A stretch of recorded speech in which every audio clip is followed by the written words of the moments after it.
Hi, my name's Abigail, and welcome to my channel. If you're new here, then it's lovely to meet you for the first time, and if you're returning, then I'd like to explain why I disappeared from this channel for several years, and I'd also like to share what's to come here in the future.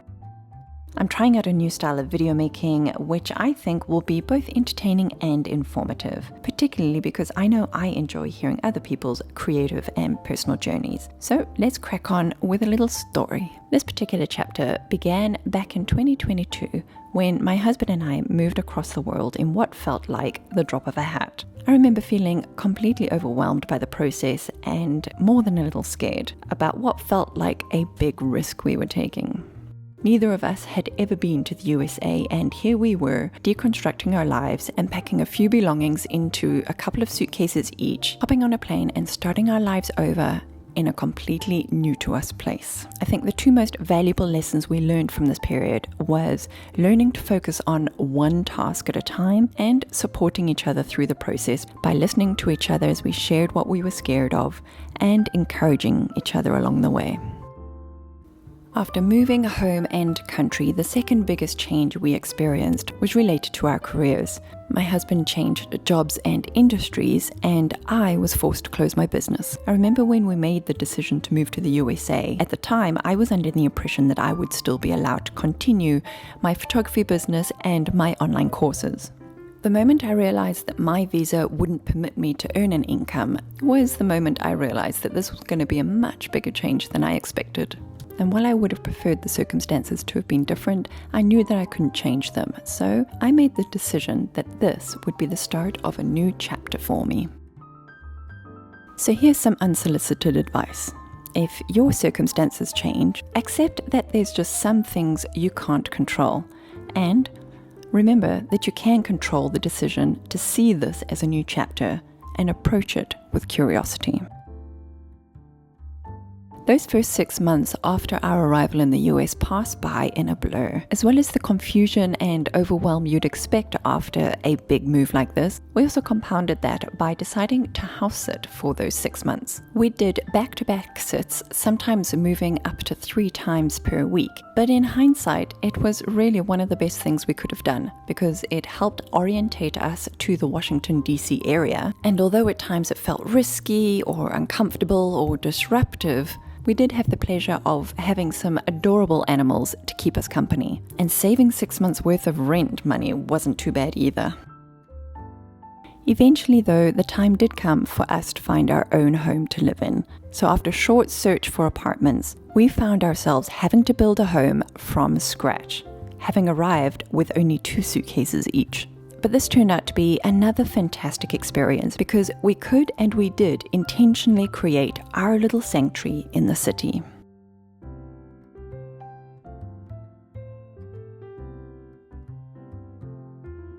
It was only at this point then, well into our first year of being in the USA, that I actually had time to sit down and ask myself, what was I going to do? I didn't know who I was outside of my professional label. I have distinct memories of my business working days when I disliked weekends because I wasn't supposed to be working. I struggled to find things to do that weren't work related. So this was a rather strange sensation. I started a second YouTube channel where I share our travels and explorations of the USA, but I had to actively remind myself and reintroduce myself to past and new hobbies. I knew that I wanted to do something creative, and I remember as a kid enjoying writing and drawing. This led me to pick up my iPad and start playing around with digital drawing. And at first, I really wasn't very good at all. But the big lesson I learned here was to keep on practicing. Eventually, I did start to see some improvement. This sparked the next stage of my evolution where I was inspired to write a book. My inspiration came from 2 little schnauzers that we looked after for 2 months during our 6 months of house sitting. The entire written portion of the book came out of me within a matter of a week, but then I realized I needed to illustrate it. And this was where the big change happened. As it turned out, the story I'd written involved many different kinds of dogs. So I spent an entire month drawing a dog a day And I firmly believe that it was this challenge that I set myself that really elevated the quality of my digital illustration skills. Before this, I'd had no inclination to write a children's book, let alone illustrate one.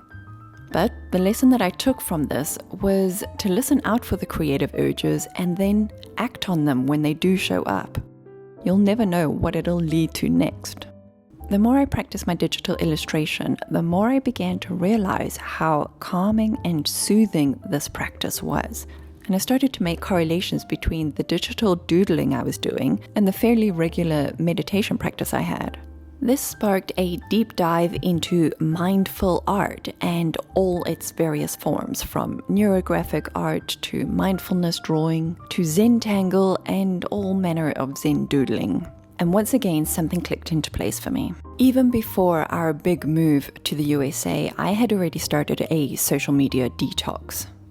I had quit Instagram and Facebook, and I'd also closed down my website. But YouTube and the meditation app Insight Timer had always remained constant. Even though I wasn't publishing much on either of these platforms, I did start playing around with live streaming on both. Now, with my newfound interests and growing skills, I was looking for one more place where I could share my writing and pictures. And in lieu of a website, I decided to open a Substack account. These 3 platforms soon became my cozy little bubble on the internet where I could share my creativity with others. So I'm doing all of this while not being permitted to start and grow a business. But I've got more meaningful reasons for doing what I'm doing. The first is to exploring my own physical world and my internal world, getting to know who I really am at the core. I'm also exploring what it feels like to volunteer my time and my talents to others. For example, I volunteer at a local cat rescue on a weekly basis and at my local library every other week. And it actually feels incredibly fulfilling to do. And those volunteer shifts inspire my artwork, so you'll often see cats and meditative doodling on my platforms. Secondly, I'm doing it to expand my knowledge, to expand my skill set. I did a therapeutic art certification, and I'm currently busy with yoga teacher training. I'm expanding my creativity and my self-awareness at the same time. And finally, I'm doing it to express my creativity. I feel like I'm bombarded with ideas and insights and observations, and I need a way to share this. And I figured that I may as well share this all with other people as well, because somewhere along the line, it's going to help somebody. And I'm also sharing my imperfect art journey, as much for my own reflection, but also to show how messy and haphazard the growth experience can sometimes be. And so, I'm inviting you along for the ride. I'm reminding you and myself about the value of small beginnings. I currently feel very small at the start of this new chapter, but I have a knowing that I need to follow these creative breadcrumbs. And I'm excited to see how the story unfolds. A majestic oak tree comes from the smallest of acorns. So that's why I disappeared from this channel for a few years. And as for the future of my online creative bubbles, I don't know anything for sure. I'm basically making it up as I go along. But I do know it involves creativity and mindfulness, and perhaps a little bit about life as a beginner in her mid-40s. After all this, I've realized that the older I get, the less I actually know, which is why I hope to forever be a never-ending novice. I hope that by sharing elements of this journey with you, you'll either learn something new or be inspired to start creating your own next chapter. And please like this video, subscribe to the channel, and let me know in the comments below what, if anything, resonated with you. Until next time, bye.